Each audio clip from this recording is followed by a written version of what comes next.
sont installés entre 15 000 et 20 000 migrants venus d'Afrique noire. Ils ont fui la misère et la guerre dans leur pays. Ils espéraient sans doute trouver un peu de réconfort au Maroc. Or, ils sont nombreux à être confrontés à un racisme parfois violent. Ceux qui n'ont pas de papier sont souvent exploités par leurs employeurs et harcelés par la police.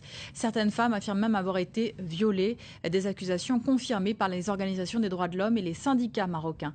Regardez ce reportage de Sophie Claudet et Jean-Marie Lemaire.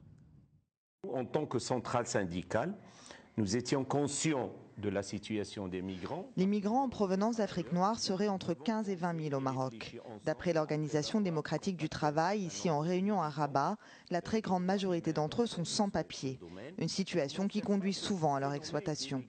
Pour les épauler, la centrale a créé une section pour les immigrés il y a un an. Et leurs familles. En concertation avec ces gens, on essaie de protéger leurs droits. Mais on s'inspire des expériences des organisations syndicales en Europe qui ont pris en charge dans les années 60 et années 70 les Marocains, les migrants marocains qui étaient exploités à leur tour au début. Et maintenant, on voit qu'au moins, ils ont le minimum acceptable, ce qu'on appelle le SMIC social. Malheureusement, ici au Maroc, il n'y a pas de SMIC social pour ces migrants. Et ils sont dans des situations inacceptables et précaires. Pour en savoir plus sur les conditions des travailleurs subsahariens sans papier, nous nous rendons à Tanger, dans le nord du pays. Loin des palmiers et de la douceur de cette cité balnéaire, dans un quartier défavorisé, les migrants que nous rencontrons refusent de témoigner à visage découvert. Ici, on fait l'électricité et le carrelage, maçonnerie. Ouais. Donc, du matin au soir, tu travailles trop dur, mais tu gagnes seulement 10 €. Donc nous sommes les Noirs ici, on nous considère comme des pauvres, on nous considère comme des vauriens. Ces migrants préfèrent garder l'anonymat de peur d'être arrêtés par la police. Que je me réveille 4h30, 5h pour être dehors. Mais c'est l'heure-là qu'on nous chasse comme de gibier dans la forêt. On entre porte par porte pour nous prendre, nous les immigrés, nous les Noirs, qu'on n'a pas besoin de nous, sans demander le papier. Sans demander le papier, sans nous identifier. On nous jette là où il veut. Mais même les migrants en règle ne sont pas hors de danger. Pour preuve, Alexis Toussaint, un enseignant congolais, a été embarqué par la police alors qu'il rendait visite à des amis à Tanger.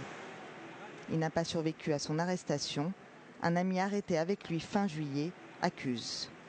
L'ami là, il s'appelait Alex. Et le policier l'a poussé. Et puis il est tombé donc, du bus, donc il est tombé sur la tête quoi. En fait quand il est tombé, donc il ne bougeait plus. Donc on voyait seulement du sang couler. C'est parce que le policier l'avait poussé du bus. Donc sous le choc, Alex est mort. Voilà. Dans la proche banlieue de Rabat, nous rencontrons des femmes subsahariennes. Elles aussi sont sous-payées et vivent dans la crainte d'être arrêtées. Pire encore, elles racontent un quotidien fait de harcèlement et d'insultes à caractère sexuel. D'autres te montrent une pièce comme si tu es une prostituée étant black. Souvent, ils te sortent un billet et tout ça. Soit ils s'arrêtent et ils te disent combien tu veux pour être avec moi. Je dis, mais écoutez, c'est malheureux pour vous. Je ne les regarde pas, je continue mon chemin. Ou bien je rebrouche chemin. Parce que souvent, ils deviennent violents. La violence extrême, Sylvie l'a connue. Elle dit avoir été violée par 2 Marocains et elle est loin d'être la seule. J'ai pris une Mercedes qui avait la couleur de taxi. Je me disais que c'était un taxi. Ils étaient 4 dedans. Malheureusement, ils ont pris un autre chemin. Comme je ne maîtrise pas encore très bien les routes, ils m'ont amené dans un village, donc Témara village. Donc j'ai été violée par 2. Et il y a plus de 10 filles là à côté de chez nous qui ont été victimes de tout cela. Elles se sont plaintes. Elle a même crié, le type là l'a blessé ici.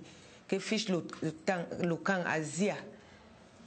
Et ça veut dire quoi, Asia? Les Noirs. Ça veut dire black, nègre, négresse, dans leur langue. Souvent exploités, victimes de racisme ou de violence, les migrants subsahariens essayent pourtant de réussir au Maroc. Tous ne rêvent pas d'Europe et sont bien déterminés à s'en sortir en travaillant.